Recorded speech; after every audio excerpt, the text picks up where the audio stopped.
Benji, let's start with our reporting. The deal lawmakers are working on right now includes targeted relief for live theater venues, music venues, museums, but not restaurants. Why is that?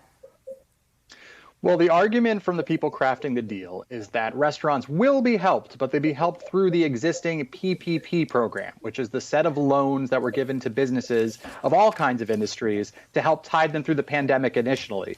Now, that the money for that dried up months ago, which is why there's been a lot of pressure to reauthorize it. But restaurants argue it doesn't meet their needs. A group called the Independent Restaurant Coalition, which consists of a lot of prominent chefs and restaurateurs, have been arguing that its requirements to spend a certain amount on payroll and its schedule for paying it back and its requirements to have it turn into a forgivable loan as opposed to a loan that has to be paid back later are a little too onerous and difficult for them to meet. They would rather pass the Restaurants Act, a bill that would effectively just reimburse them for their losses for the year and allow them to spend it as they see fit. And they argue it's necessary because they're different than other industries. They've faced stricter health regulations. We're now seeing major cities like New York closing indoor dining or other cities closing bars entirely.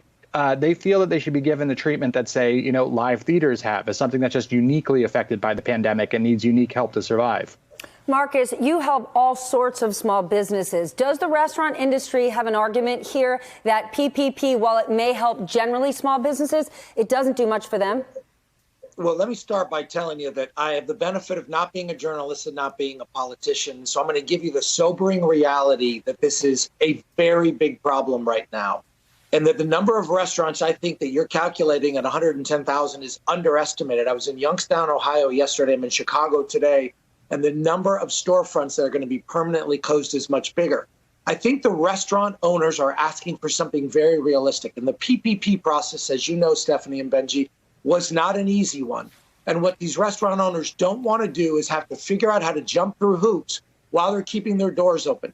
The bigger problem for me, on top of the labor force being in trouble, is the commercial real estate market that will be severely wrecked by this process. Now, these lawmakers that know that this is the right thing to do probably don't have family members that own restaurants and don't understand the severity of this.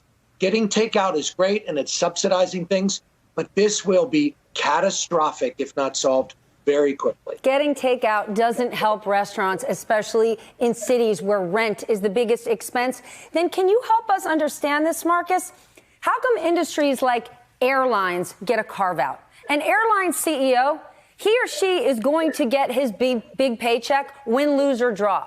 Many of their employees are protected by unions. A restaurant owner could lose everything. Busboys, servers, bartenders, they won't be able to put food on their table if they don't have those jobs. Why wouldn't you look to an industry like the restaurant business and instead go with airlines? Can you help us understand that? I think we have to separate picking sides, right? It's either the restaurants or the airlines. I think they're separate issues. As an economy, we need the infrastructure for air travel, for business travel, and things of that nature. So let's put that off to the side. The reality of it is when you look at the waterfall of businesses that are most affected by this pandemic and the necessity to shut down to put people over profits, which I think everybody agrees with, you look at restaurants and gyms and salons and personal services, and they're the most deeply impacted. I don't know why the government doesn't really understand this process. And I'm kind of tired of hearing that local cities and states are too cash-strapped to solve this problem because the collateral damage to their tourism will also be affected. I'm not going to go to a particular town, even if I want to see things, if I don't feel like my family can get a meal. And so I think there's a much bigger collateral effect here than anybody's really calculated. People move to an adorable town in the suburbs because you just love that cute downtown. You won't love it when that cute downtown is all boarded up. Benji, before we go, any chance the restaurant bill could get added to the next stimulus package? It's not signed yet. Well, it sounds like there's not a lot of chance for this particular deal. I reached out to Susan Collins' office, who is one of the bipartisan negotiators, and they sounded pretty opposed to the Restaurants Act in general on principle, not just in terms of having the amount of money in the deal. Their concern is that it doesn't have enough requirements to hire workers and keep them on payroll, even if business is down at a restaurant, which is one of the key requirements of PPP. In a little bit of pushback to some of the more prominent advocates for the Restaurants Act, a spokeswoman spokeswoman for Susan Collins said that they could imagine a celebrity chef, for example, getting a grant at their restaurant and not using it to hire back workers.